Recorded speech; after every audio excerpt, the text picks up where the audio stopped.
What's going on, guys? This is gonna be a weird, interesting video where I'm just gonna comment on this. So I found this video of this guy, a drummer, I assume, who has Neil Peart's 1984 Grace Under Pressure drum kit that he replicated, like fully replicated, in his house.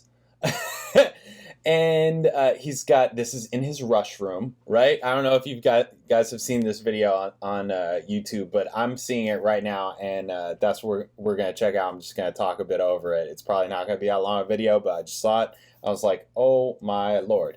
Okay, so if you're new here, please subscribe, check out my videos, all kinds of videos, reaction videos, bass videos, music videos, check it out. If you like the channel, if you want to support the channel, if you want to say thanks, there's super thanks underneath this video. There might even be some merch underneath this video. You can hit me direct in the description. I got PayPal, Venmo, Amazon wishlist, mailing address. Thank you guys. Awesome. All right, let's check this out. Okay, you see this? This is like... it's like in their Rush room. Look, they built the riser and it spins. Is this behind glass? What exactly? Some of it is behind glass, I guess. I'm assuming this is an exact identical replica. This is just like this person. Where does this person live? They just have an extra room like this that they can just... Is this person married? This is pretty, I mean, and if they are married, they must have an intense amount of disposable income to justify this type of, how do you even get behind there to play it? Are they're gonna walk around, or what's, yeah, like, how do you get back there?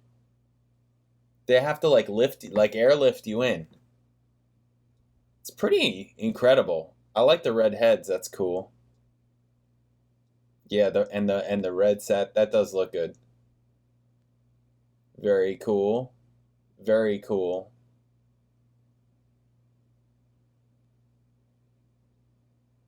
Looks cool.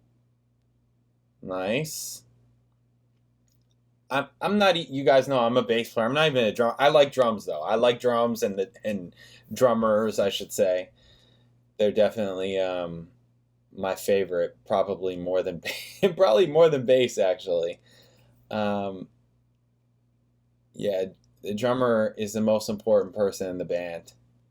That's my opinion. If your band is only as good as your drummer. Your drummer is slacking, you don't have a band. You don't have a band, basically. Actual drummers will know more of what they're looking at than me, that's for sure. There's a lot of pedals there. So what, you got like 3 kick drums, is that right? So it's kind of like 2 sets, sort of. So it's like an acoustic set and an electric set, kind of. With hi-hats and things like that.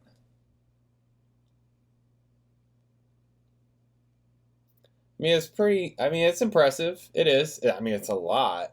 But I'm just like, do you play it? It's just like a showpiece that just spins. Like, man, this guy built this. Jeez. He's got 2 incredible albums back there, right? Permanent Waves and Signals. I mean, come on, guys. 1 and 2, right? Even though this is apparently a Grace Under Pressure kit. Which, you know, those kick drum heads, it's like, yeah, that's Grace Under Pressure, right?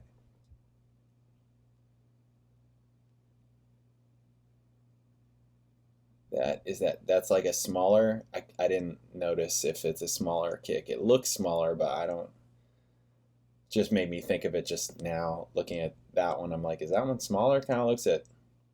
I mean, obviously later on, oh yeah, it is. Oh wow, yeah, it is. Later on, Neil went and did like the whole jazz big band kind of, you know, jazz kits, smaller, normally rock. It's like bigger, right? 22s, 24s, things like that. Is that right? Am I getting my drum terminology correct? A jazz kit might be like an 18 or a 20. Oh, am I doing this right, drummers? From my years of just playing with drummers and talking to them.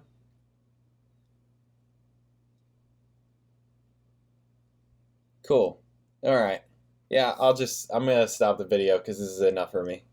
But that's very cool. It is. That's super cool. Crazy. I mean, that's like, I'm still interested in those other questions. Is this person married? Where do they live that they have an extra room, just like a rush room, basically, just dedicated to, and do they ever play it? Like, does it get played? I can't, you know, like, I'm not like a bass collector like Getty, right? I just have this right here, right? Getty, like, is all like collecting basses and things like that. And I suppose if I have money like Geddy Lee, I assume has some money or has had some money at some point or whatever, right? Maybe I would, you know, maybe I would have a ton of basses, but I'm not that kind of person. The most basses I ever owned at one time was, I think I had 8 basses. When I was in there was a period when I was in college where I think I had 8 basses, and a lot of them were kind of cheap. Maybe it was either during college or it was right after college, somewhere within there.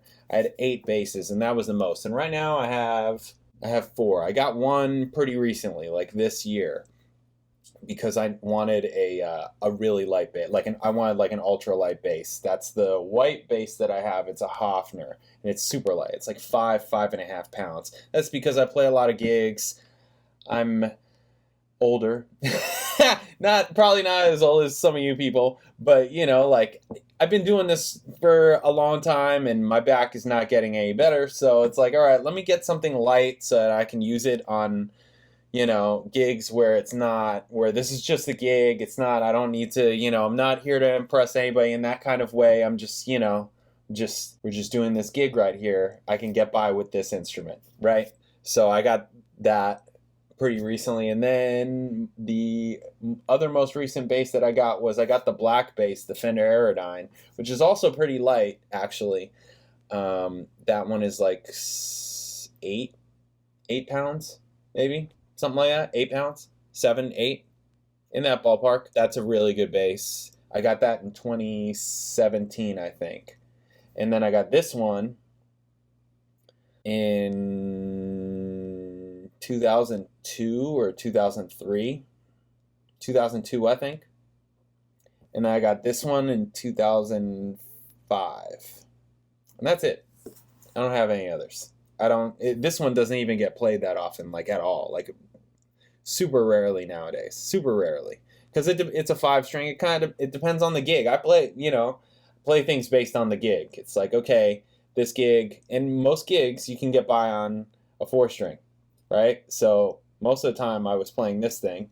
And if I needed anything that was like a lower, I mean, I have a drop D tuner on my 4 strings on this one and the Aerodyne. I have the drop tuner, right? The hip shot. But also pedals. I mean, you know, I have an octave, the Boss OC2, right? Octave pedal, must have for bass players. And I have this other pedal that does like sub kind of sounds, and different things for like anything when I used to do like wedding gigs and I needed things to like kind of emulate like electronic music, DJ kind of music. I have pedals for all that kind of thing, you know, like where I can emulate it. You wouldn't even know. You wouldn't know. I mean, you would know because it's a band. Obviously, it's not just a track being played. It's a band playing it, but it would sound like it. Totally would sound like it. Anyways, just some weird drummer, bass player, geek video. You know, it's what it is. All right, cool. Thanks for watching. I'll catch you guys in the next video.